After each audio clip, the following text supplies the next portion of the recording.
la gloire de ta vie, Dieu a mis ça devant toi. Salomon dans le Proverbe le dit, dans Proverbe 25 le verset 2, que la gloire de Dieu c'est de cacher les choses et la gloire des rois c'est de les sonder. Dieu ne met jamais les richesses à l'air libre.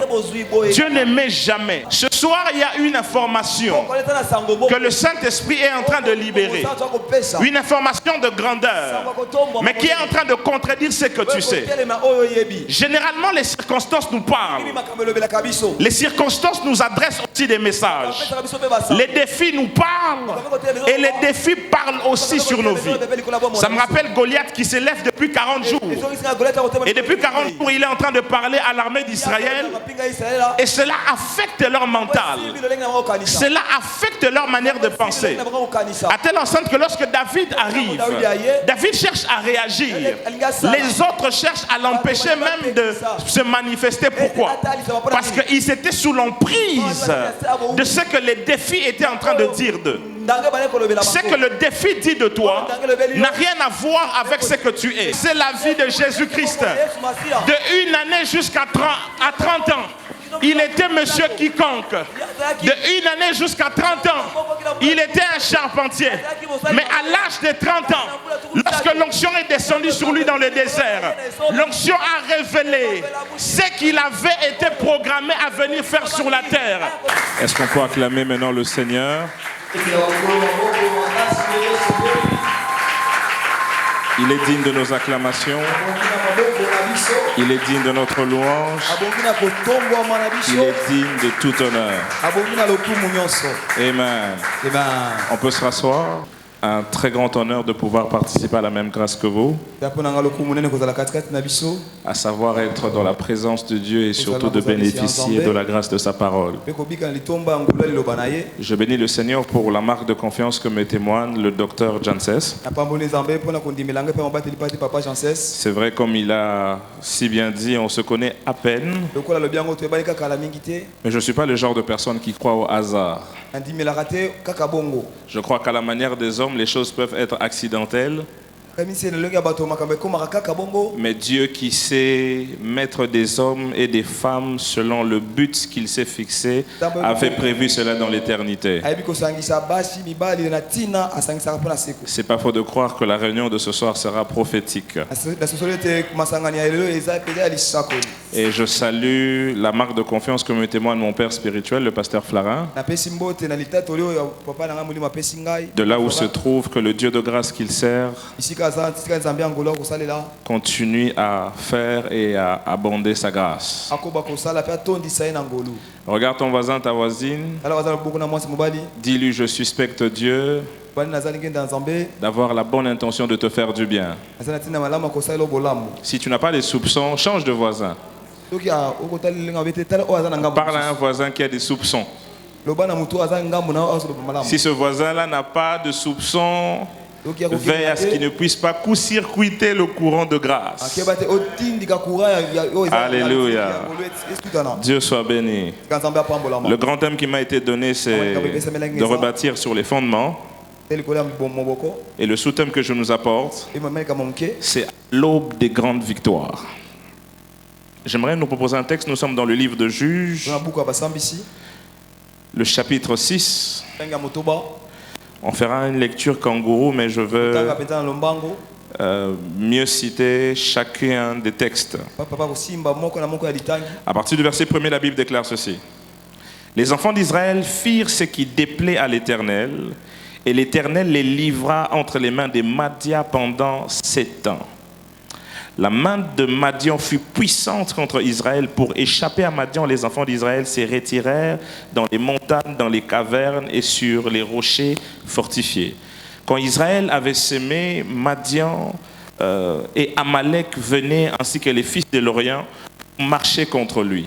Ils campaient en face de lui, ils détruisaient les productions du pays jusque vers Gaza et ne laissaient en Israël ni vivre, ni brebis, ni bœufs, ni ânes. J'aimerais qu'on voyage un peu dans le verset 11. Puis vint l'ange de l'Éternel, et il s'assit sur les terrains d'Ophra qui appartenaient à Joas de la famille d'Abiézer. Gédéon, son fils, battait du blé. Certaines versions disent du froment sur le préchoir pour mettre à l'abri des Madians. L'ange de l'Éternel fut apparu à Gédéon et lui dit, l'Éternel est avec toi, vaillant héros. Gédéon lui dit, ah, mon Seigneur, si l'Éternel était avec nous, pourquoi toutes ces choses nous sont-elles arrivées et où sont passés les prodiges que nos pères nous ont racontés quand ils disaient « L'Éternel n'est-il pas avec nous qui nous a sortis du pays de l'Égypte ?» Maintenant l'Éternel nous a abandonnés et il nous livre entre les mains des Madians. L'Éternel s'est tourné vers lui et lui dit « Va avec la force que tu as et délivre Israël de la main des Madians. N'est-ce pas moi qui t'envoie ?» Quelqu'un est avec moi? Je pense qu'on peut arrêter cette lecture afin de commencer et de pouvoir servir la parole.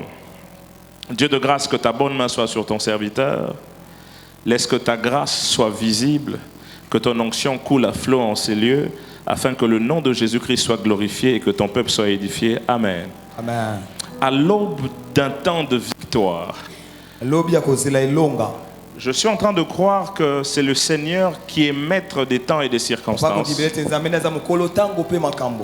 Et dans sa maîtrise et dans son expertise à contrôler le temps, il est celui qui agence les choses de manière à ce que les circonstances favorables s'alignent devant nous afin de nous emmener à vivre les choses qu'il a décrétées dans l'éternité. Lorsque Dieu envoie chacun sur la terre, Dieu parle. La parole précède toujours la mission d'un homme. Rappelez-vous que Jésus, qui est la parole faite chair, la Bible déclare de lui qu'il avait été immolé avant la fondation du monde. C'est-à-dire avant même que le monde ne soit. Avant que les hommes viennent à être manifestés sur la terre, la parole de Dieu avait déjà été sortie dans la bouche de Dieu. C'est-à-dire chacun d'entre nous étant venu sur la terre, nous sommes venus comme étant une conséquence d'un programme qui avait déjà commencé. Quelqu'un dit avec moi, un programme sur moi avait déjà été écrite avant que je ne vienne sur la terre. Mais généralement sur la terre, il y a les circonstances de la vie, les difficultés de la vie qui nous empêchent et quelquefois qui combattent le plan de Dieu. Mais gloire soit rendue au Seigneur de ce que la parole de Dieu est plus forte que les circonstances humaines. Et au temps de Gédéon, la Bible est en train de nous montrer qu'ils étaient en train de souffrir. Ils étaient en train de passer par des temps difficiles. Le peuple avait péché et la Bible nous dit que l'Éternel les a livrés pendant 7 ans aux Madianites.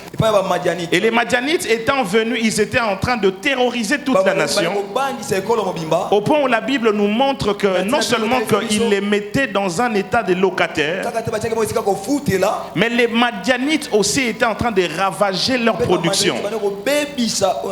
Tout ce que les Israélites produisaient, les Madianites venaient pour ravager. C'est l'image ici du système démoniaque qui ne vient qu'au moment où on est sur le point de vivre quelque chose de grand, afin de pouvoir détruire et de ravager. Quoi de plus normal que la Bible est en train de nous montrer dans Luc 10:10. C'est Jésus qui parle. Il dit, le voleur ne vient que pour dérober, égorger et détruire. C'est ça l'action du malin. Et la Bible nous montre que dans un temps comme ça, où tout semblait être détruit, où les fondements de la foi, mais aussi de la substance en Israël, semblaient être terminés, Dieu dans le ciel est en train d'envoyer un ange par la prophétie d'un prophète pour annoncer ce que le ciel veut faire. Je suis en train de croire que nous sommes dans un temps dans lequel, même lorsque tout semble être fini, même lorsque nous n'avons aucun argument dans ce que l'on vit pour croire qu'il y a encore de l'espoir, le ciel a un agenda qu'il maintient, continuer et faire sur la vie de quelqu'un. L'ange arrive, qui est le signe signe de la présence de Dieu qui descend, qui est le protocole du ciel pour venir annoncer ce qui a été annoncé. La Bible nous montre qu'il vient pour rencontrer un homme. Écoutez, frères et sœurs, lorsque les fondements sont renversés, la stratégie de Dieu dans le ciel a toujours été de porter le choix sur un homme sur la terre. Dis à ton voisin, je crois que cet homme, c'est toi ce soir. Dis à ton voisin, je soupçonne une élection divine sur ta vie. L'ange arrive et l'ange se met à converser avec cet homme. Je ne sais pas à qui je suis en train de parler ce soir, mais le Seigneur m'envoie pour faire comprendre premièrement qu'il y a une élection divine. Il y a une grâce élective qui va descendre ce soir parce que le ciel est sur le point de faire quelque chose. L'apôtre Paul est en train d'en parler lorsqu'il est en train de parler aux Thessaloniciens. Dans 1 Thessaloniciens 1,5, même à partir du verset 4. Il dit, vous savez bien aimé que vous avez été élus en Jésus-Christ. Alléluia. Donc il savait que l'un des fondamentaux, lorsque Dieu se met à travailler, c'est de pouvoir rappeler au cœur des hommes les réalités de l'élection divine. Il est important de comprendre que le choix de Dieu est posé sur nous. Et lorsque l'ange est en train de venir pour parler à celui qui a été choisi, il lui rencontre alors qu'il est en train de mettre à l'abri. Va mollo, hein? Il lui rencontre alors qu'il est en train de mettre à l'abri la nourriture. Il lui rencontre alors qu'il est en train de faire quelque chose qui semble être coutumier pour lui. La Bible nous montre que l'ange se met à lui parler. Il le salue, mais dans sa salutation est bizarre. Sa salutation est étrange. Il appelle Gédéon vaillant héros. Il appelle Gédéon d'avec un titre des choses dans lesquelles Gédéon lui-même ne se retrouve pas. J'ai l'habitude d'avoir l'imagination féconde et je me dis souvent que certainement lorsque l'ange parlait à Gédéon, Gédéon a essayé de se retourner un peu pour voir si l'ange ne s'était pas trompé des personnes. Gédéon a essayé un peu de voir à gauche et à droite pour se rassurer s'il était la bonne personne à qui cette salutation était en train de s'adresser. Parce qu'en réalité, frères et sœurs, lorsque l'élection divine descend, à l'aube d'un temps dans lequel Dieu est sur le point d'accomplir des choses dans nos vies, l'élection divine vient premièrement nous emmener à réaliser la grandeur des choses pour lesquelles Dieu nous a prédestinés, qui est en train de défier la petitesse qu'on vit maintenant. On dit à Gédéon, tu es vaillant. Mais tout ce que Gédéon sait, c'est le contraire de ce que l'ange dit. Quelquefois, frères et sœurs, comme Gédéon, nous vivons dans la même ignorance. Nous sommes tellement conscients de ce que les réalités disent.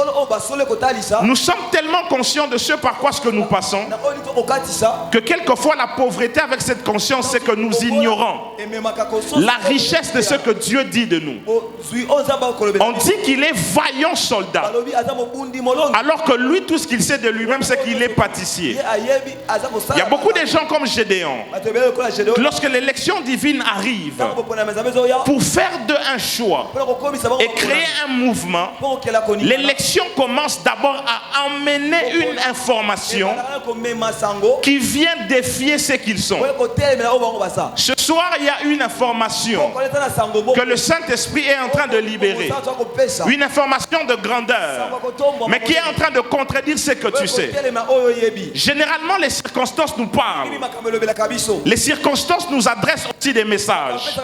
Les défis nous parlent et les défis parlent aussi sur nos vies. Ça me rappelle Goliath qui s'élève depuis 40 jours. Et depuis 40 jours, il est en train de parler à l'armée d'Israël. Et cela affecte leur mental. Cela affecte leur manière de penser. À telle enceinte que lorsque David arrive, David cherche à réagir. Les autres cherchent à l'empêcher même de se manifester. Pourquoi? Parce qu'ils étaient sous l'emprise de ce que les défis étaient en train de dire d'eux. Ce que le défi dit de toi n'a rien à voir avec ce que tu es. Il y a des hommes ici, vous êtes peut-être en train de passer par un temps dans la maladie. passez peut-être par un temps dans lequel vous vivez le chômage. Vous passez dans un temps dans lequel vous vivez des situations difficiles, des relations qui se sont brisées. C'est le langage que les défis est en train de parler. C'est la prophétie des défis. Mais lorsque l'élection divine vient sur toi, l'élection divine vient aussi te dire ce que Dieu a dit de toi. Et généralement, il y a une bataille entre ce que le ciel déclare et ce que les défis déclarent. Généralement, il y a une bataille entre ce que Dieu a déclaré avec ce que la réalité a déclaré. Frère, la réalité est réelle, mais la réalité n'est pas la vérité. La vérité, c'est ce que Dieu a dit. La vérité, c'est la parole qui est sortie de Dieu. Et la parole sortie de Dieu, c'est une parole qui n'est pas des hommes. L'apôtre Paul est en train de le dire. Nous prêchons la sagesse. Sagesse parmi les parfaits. Sagesse qui n'est pas de ce ciel. Car si elle était de ce siècle, il n'aurait pas crucifié le Seigneur de gloire. La parole de Dieu n'est pas des hommes. Parce qu'elle est sortie de Dieu. Et cette parole-là, lorsqu'elle sort pour venir te lire, pour venir marteler sur l'élection sur toi, la parole de Dieu donne une grandeur de toi qui contredit ce que le présent dit de toi. On dit à Gédéon, vaillant héros. Premièrement, la parole est en train de le présenter comme un soldat, alors que lui-même se présente comme un poltron. La parole est en train de le présenter comme un guerrier redoutable, alors que lui-même sait qu'il est pâtissier.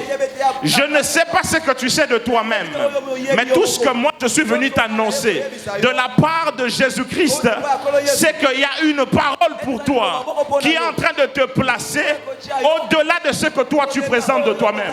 Je ne sais pas qu'est-ce qu'on t'a dit, je ne sais pas qu'est-ce qu'on t'a raconté, je ne sais même pas comment ce qu'on t'a nommé, mais tout ce que moi je suis venu te dire ce soir, c'est qu'il y a une identité beaucoup plus grande que ce que tu ne penses. Dis à ton voisin, tu es beaucoup plus grand que ce que tu ne penses. Dis à ton voisin, tu es beaucoup plus grand que ce que les défis disent de toi. On dit vaillant héros. Un jour, j'étais en train de dire à quelqu'un que même tes plus grands rêves et ton imagination la plus poussée est incapable de pouvoir saisir ce que tu es vraiment si le ciel ne se décide pas de te révéler. La Bible présente que Moïse était instruit selon la sagesse des Égyptiens, qui voudrait dire que c'était un homme qui avait fréquenté les universités de l'époque. Et à titre de rappel, j'aimerais le dire comme ça à quelqu'un, que l'Égypte était la nation la plus puissante de l'époque, et par conséquent, l'université que Moïse avait fréquentée serait en parallèle semblable à les universités les plus puissantes d'aujourd'hui. Mais malgré qu'il avait fréquenté les plus grandes universités, malgré qu'il était parmi les dignitaires de l'époque, la Bible nous montre quand même que sans la révélation divine adressée à cet homme, Moïse n'aurait pas été capable d'entrer dans sa destinée. Il a commencé par la foi à renoncer d'être appelé fils de la fille de Pharaon, mais cette révolution ne l'avait pas emmené à découvrir qui il était. Moïse savait qui il n'était pas, mais ça ne l'expliquait pas qui il était. Il y a beaucoup de gens, vous savez qui vous n'êtes pas. Vous savez que vous n'êtes pas des voleurs. Vous savez que vous n'êtes pas fils du ténèbre. Vous savez beaucoup de choses de ce que vous n'êtes pas. Vous savez que vous n'êtes pas des fanfarons. Vous savez que vous n'êtes pas des arrogants. Vous savez même que vous n'êtes pas appelé à être pauvre. Vous savez que la maladie n'est pas appelée à résider en vous. Mais ça ne vous explique pas qui vous êtes. Qui on est réellement doit provenir de la rencontre avec Dieu. La révélation doit intervenir pour établir ce qu'un homme sait de lui-même. Et la Bible nous montre ici que Gédéon devait avoir une rencontre afin d'entrer en contact avec l'identité prophétique.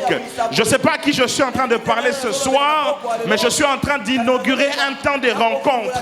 Je prie Dieu ce soir que le ciel s'ouvre Je prie Dieu ce soir que l'Esprit descende et je prie Dieu que quelqu'un ait accès à une révélation divine, le plaçant en hauteur. Est-ce que je suis en train de parler à quelqu'un? Je ne suis pas sûr que je parle à la bonne adresse, car si je parlais à quelqu'un, ton amen allait être beaucoup plus vitaminé que ça là.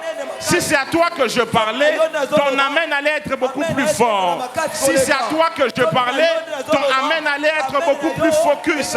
Parce que Dieu a un rendez-vous ici ce soir avec quelqu'un. Alléluia. Est-ce que je suis en train de parler à quelqu'un? Qui tu es en Christ? Ça fait la partie la plus difficile. Lorsqu'on est à l'aube d'un temps de conquête, c'est la partie où Dieu commence à nous enseigner le profil identitaire selon ce qu'il avait pensé de nous en avance. C'est pas facile de pouvoir redéfinir quelqu'un. Je pense que c'est la partie la plus compliquée. Redéfinir quelqu'un. Parce que généralement, dans tout ce qu'on a connu, dans tout ce qu'on a expérimenté, on se fait une idée de ce que l'on est. Généralement, à la manière des hommes, qu'est-ce qui se passe? On pense être ce que l'on est sur base de tout ce que l'on a connu, sur base de tout ce qu'on a expérimenté. Si je pose la question à un frère X ou à un frère Y ici, qui tu es, il va me répondre sur base de l'école de ses expériences. Ce n'est pas mauvais de penser comme ça, mais généralement, il est difficile de sortir cette manière de faire lorsque les divins commencent à travailler.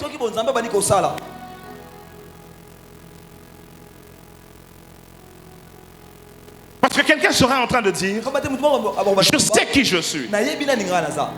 Parce que je sais ce que j'ai vécu. Ce que tu as vécu, ce que tu as expérimenté, quelquefois, est loin d'être ce que tu es réellement. Ce que tu es a été écrit à Sion avant même que tu ne sois. Dieu est en train de parler à Jérémie et il annonce une bombe dans la révélation. Il dit alors que tu étais une masse informe dans le ventre de ta mère, alors que tu n'étais qu'un fœtus, en d'autres termes, alors que tu n'avais même pas encore la conscience, Dieu lui dit moi je te connaissais. Et il ne s'arrête pas là. Il dit je t'avais établi prophète. Ça voudrait dire qu'il y avait quelque chose en Jérémie avant même qu'il ne soit conscient de tout son vécu. Quelquefois, lorsque l'onction de Dieu descend, lorsque la révélation s'ouvre à nous, ça ne vient pas simplement nous dépeindre ce qui va arriver.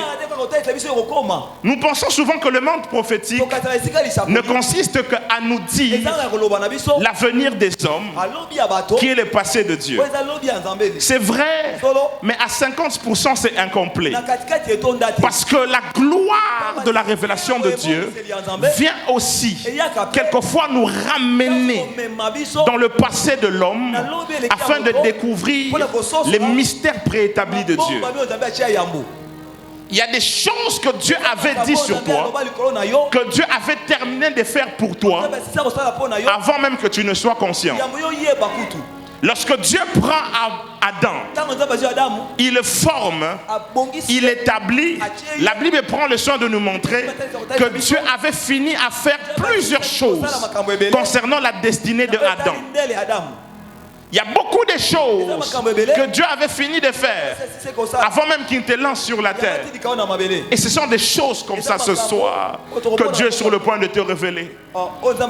Dieu vient avec une identité qui contredit tout ce que non seulement Gédéon sait, mais aussi de tout ce que sa famille sait. Il dit je suis le plus petit de ma famille. Ma famille est la plus pauvre. Voyez-vous, cet homme était en train de présenter un autre profil à Dieu. Ce soir, il y aura une guerre de profil.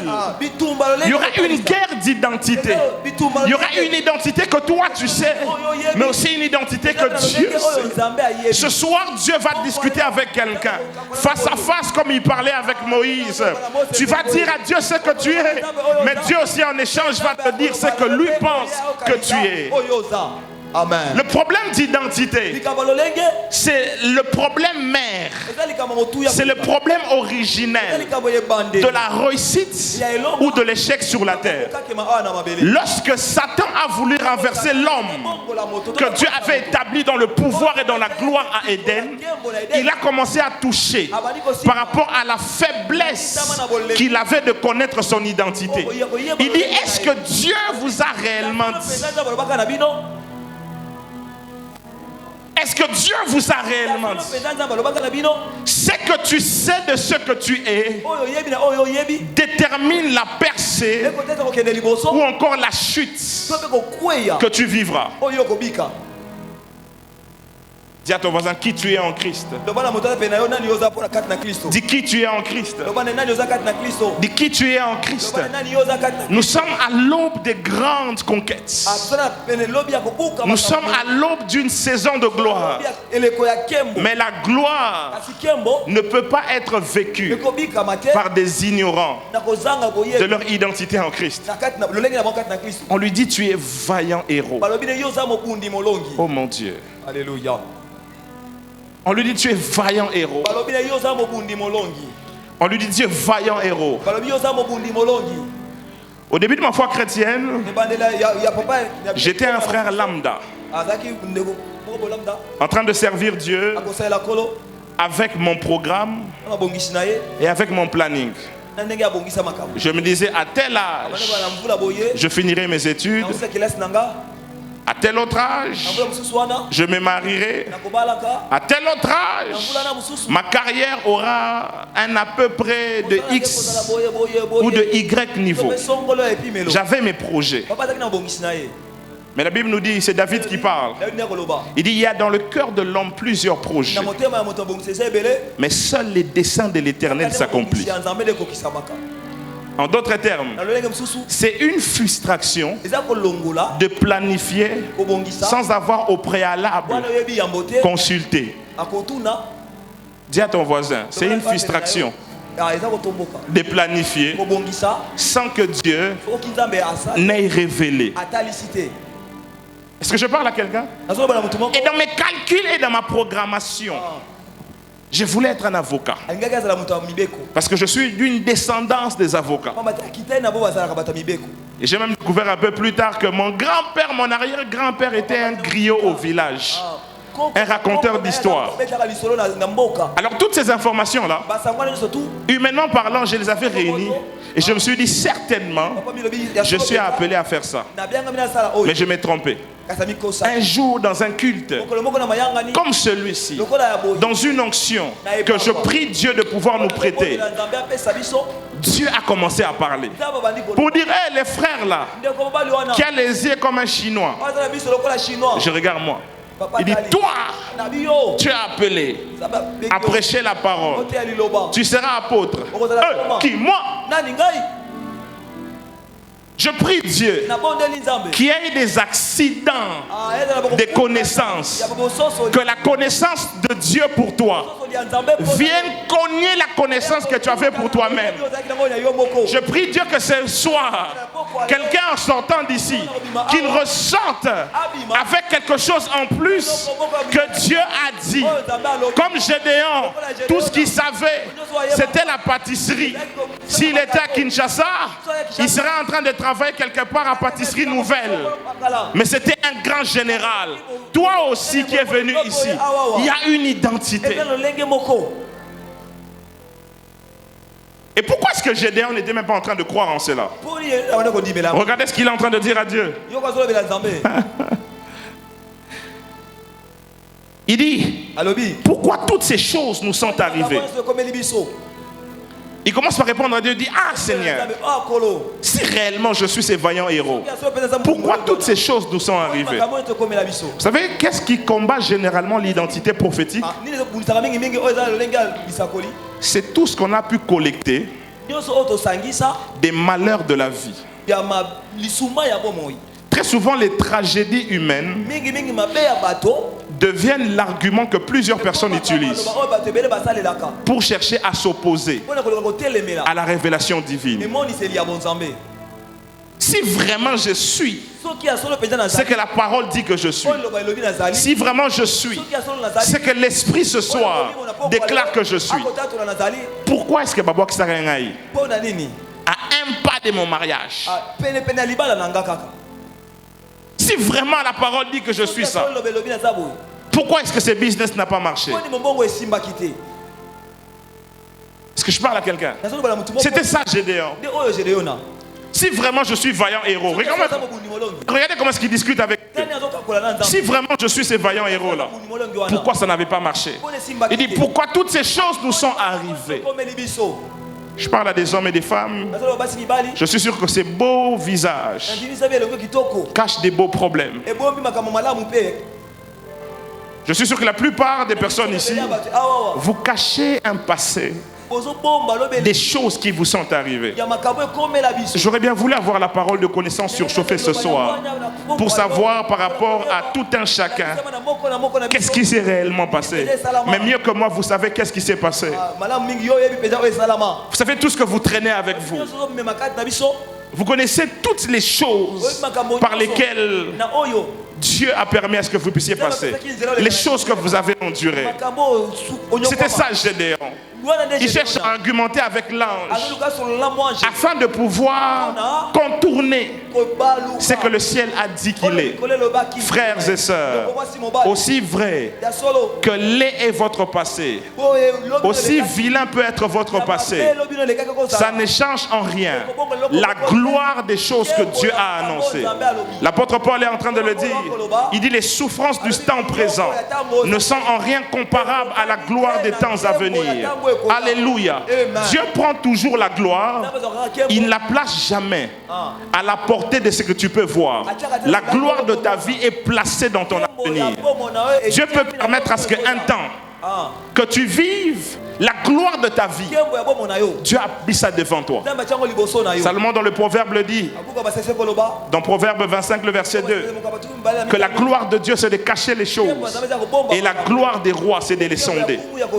Dieu ne met jamais les richesses à l'air libre. Dieu ne met jamais la grande connaissance de qui tu es, des valeurs que tu portes à l'air libre. Dieu ne la met pas à l'université, même pas à l'école. Il faut creuser. De même que les choses de la vie nous enseignent clairement qu'aucun minerai n'est en surface. Les minéraux de la grâce divine te concernant ne sont pas en surface. Tu ne peux pas trouver un diamant à l'air libre. Les jours où tu trouves le cobalt, le cuivre à l'air libre, c'est qu'il y a eu un creuseur qui est passé là avant toi et qu'on est en train de te piéger. Toutes les choses précieuses, Dieu a eu à enfouir cela. Et ton identité avait été enfouie. Mais je prie Dieu ce soir que ton identité soit révélée. Ce pays est en quête des grandes choses. Alléluia. Mais ce pays est beaucoup plus en crise des grands hommes. Frère, quelquefois nous condamnons ciel et terre. Pourquoi est-ce que les choses sont telles quelles?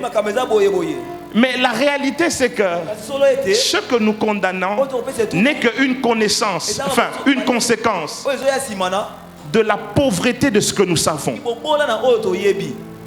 Aucune personne n'est plus grand que ce qu'il sait. Tu es la révélation de ce que tu sais. Est-ce que je parle à quelqu'un?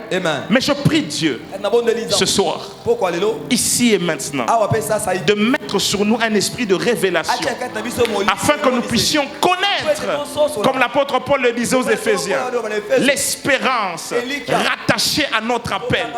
Il y a un appel sur toi, mais il faut que tu connaisses cet appel. Certains parmi vous ici, vous êtes la relève politique de ce pays, la relève de l'église de ce pays.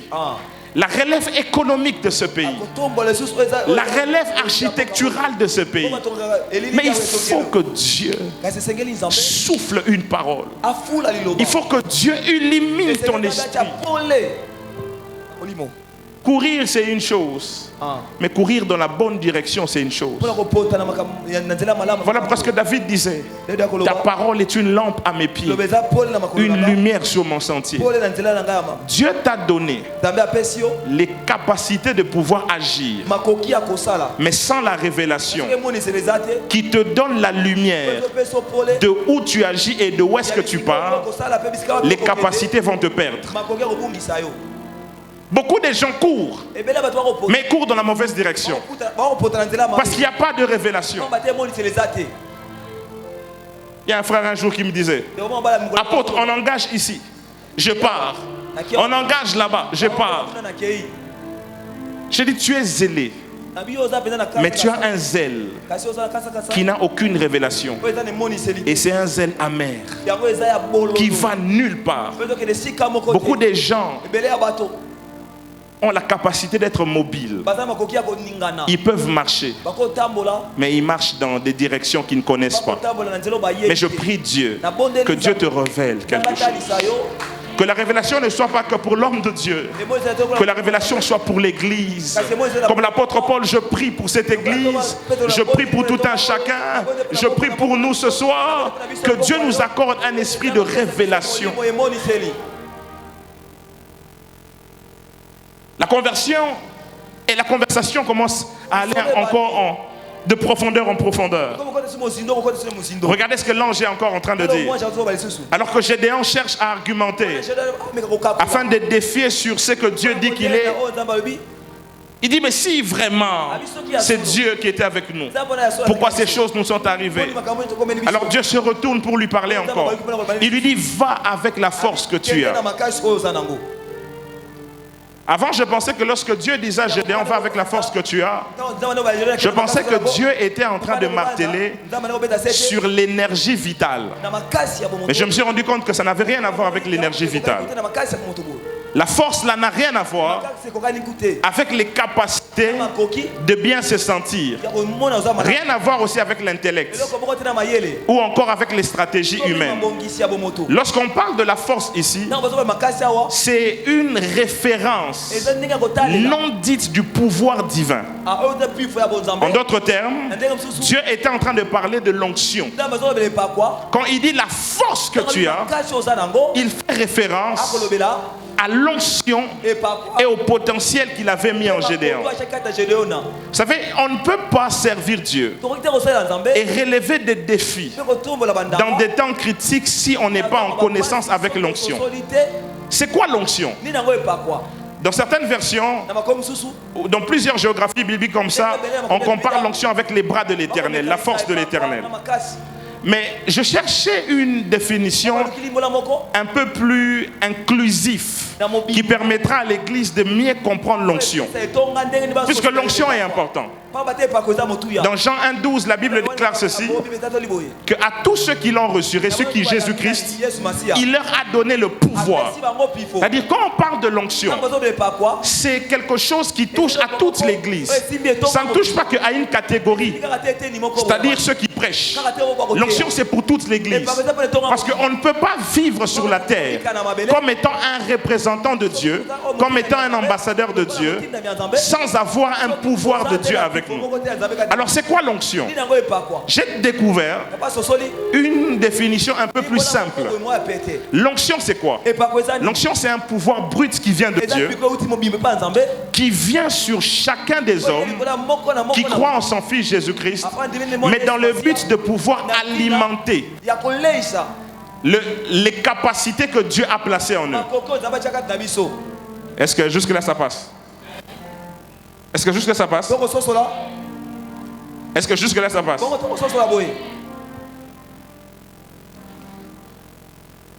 Entre l'aigle et le chimpanzé, qui saute plus que l'autre? C'est les chimpanzés, n'est-ce pas?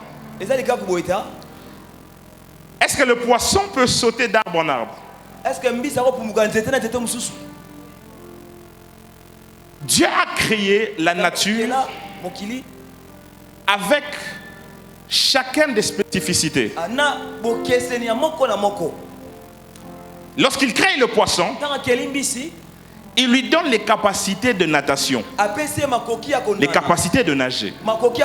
Lorsqu'il crée le chimpanzé, il lui crée les capacités de sauter d'arbre en arbre. Lorsqu'il crée le lion, il lui donne les dominations sur la savane. Lorsqu'il crée l'aigle, les oiseaux, il lui donne les capacités de voler dans les airs. C'est-à-dire, dans chaque espèce, Dieu a caché des capacités. N'est-ce pas? Mais vous allez vous rendre compte que Dieu qui a aligné les mystères du développement a fait en sorte à ce que les capacités ne viennent pas à se manifester sans qu'il y ait quelque chose qui actionne les capacités. Je prends l'exemple de l'aigle par exemple, ou de certains oiseaux. Les petits oiseaux qu'on appelle les oisillons ne volent pas dès le moment où ils sortent des œufs. C'est-à-dire, à un certain moment, qu'est-ce que fait la mère aigle?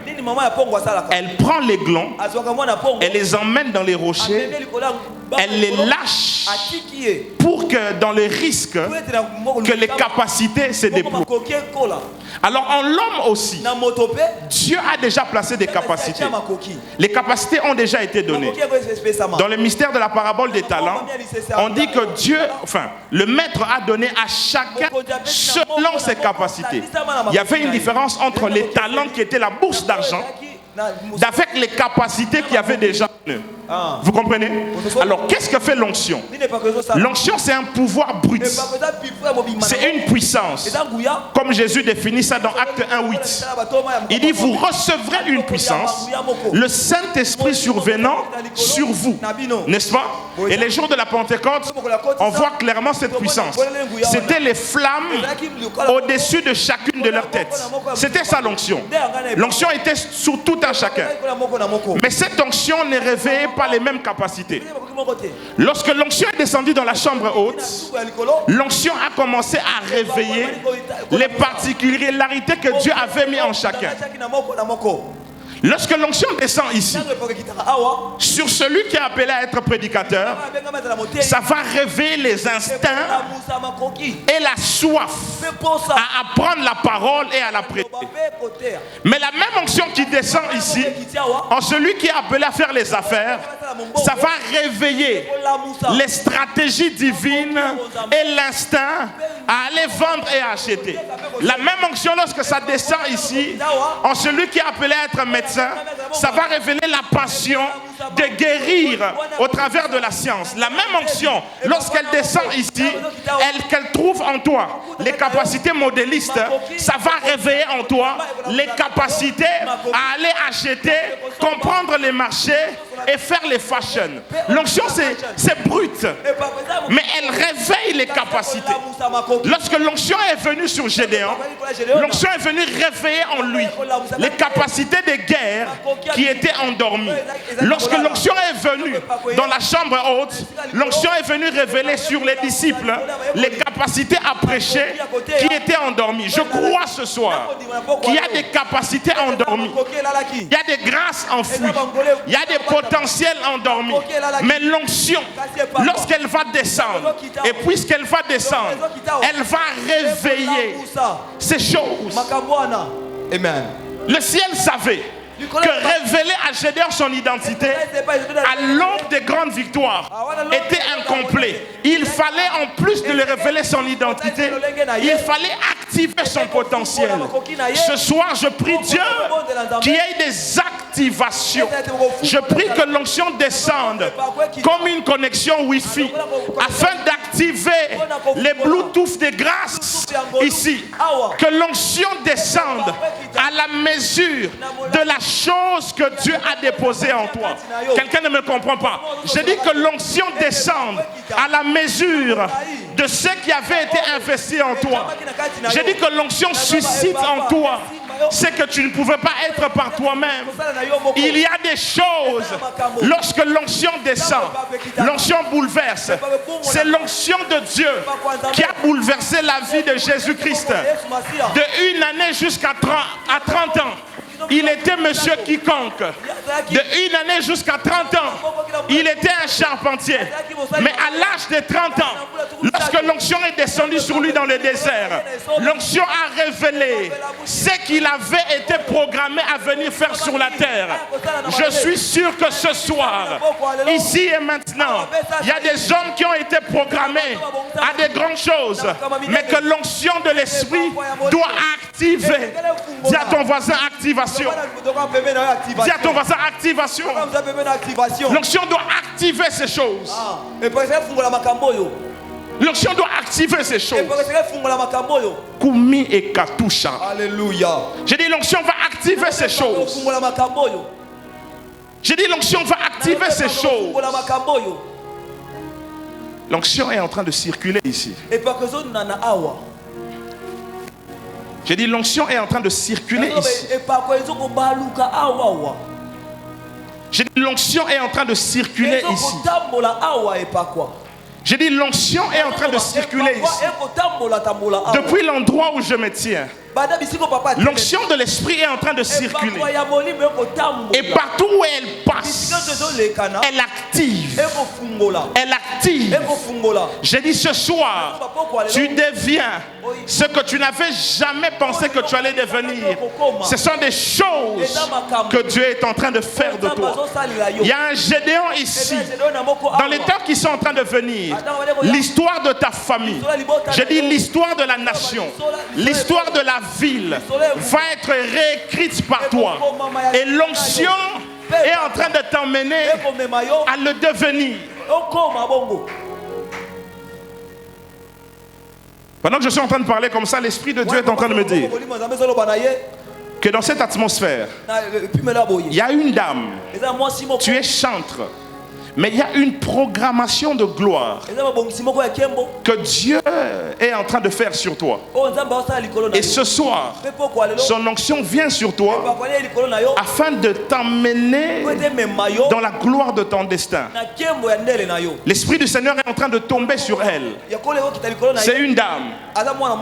L'Esprit du Seigneur est en train de tomber sur toi. Et tu deviens pour nous le signe que Dieu est en train de faire quelque chose avec le bouleversement des destins. Alléluia. Je vois la gloire de Dieu. Je vois la gloire de Dieu. Namaushimi. Mekoshi. Alléluia. La gloire de Dieu est en train de se répandre. Et je vois plusieurs activations. Je vois plusieurs grâces qui sont en train de s'ouvrir. Pendant que je suis en train de parler comme ça, la gloire est en train de tomber. Et les grâces sont en train de s'ouvrir. Je prie au nom de Jésus-Christ que la dimension de gloire que tu attendais, que la grâce s'ouvre. Quelle gloire! Quelle gloire! Quelle gloire! Quelle gloire! Quelle gloire! Alléluia. Il y a une gloire qui est dans l'église et qui descend sur les serviteurs, sur les servantes,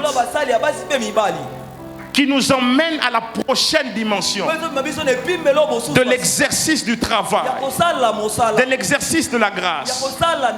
J'ai dit que l'huile est en train de couler. J'ai dit que l'huile est en train de couler.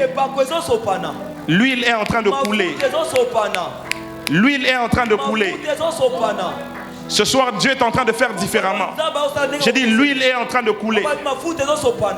Alléluia, alléluia. Quelle gloire il y a ici. J'ai dit, Dieu est en train de se dépêcher de prendre ces personnes là où ils sont. Tu vas seulement sentir qu'au-dessus de ta tête, il y a un travail qui a commencé. Alléluia. Quelle gloire. Quelle gloire. Quelle gloire. Quelle gloire. Alléluia. Elia. Alléluia. Elia. Alléluia. Elia, Elia, Elia, Elia. Nous t'invitons en ce lieu, Elia. Elia. La présence de Dieu est en train de s'inviter en ces lieux. La vie de plusieurs est en train d'être bouleversée ici. J'ai dit, ça se passe ici. Ça se passe ici. Dieu t'amène à la prochaine dimension. Dieu emmène ton don à la prochaine dimension. Dieu emmène ta vie à la prochaine dimension. La gloire de ta vie, Dieu a mis ça devant toi. Salomon dans le Proverbe le dit, dans Proverbe 25 le verset 2, que la gloire de Dieu c'est de cacher les choses et la gloire des rois c'est de les sonder. Dieu ne met jamais les richesses à l'air libre. Dieu ne met jamais. Ce soir il y a une information que le Saint-Esprit est en train de libérer. Une information de grandeur, mais qui est en train de contredire ce que tu sais. Généralement, les circonstances nous parlent. Les circonstances nous adressent aussi des messages. Les défis nous parlent et les défis parlent aussi sur nos vies. Ça me rappelle Goliath qui s'élève depuis 40 jours. Et depuis 40 jours, il est en train de parler à l'armée d'Israël. Et cela affecte leur mental.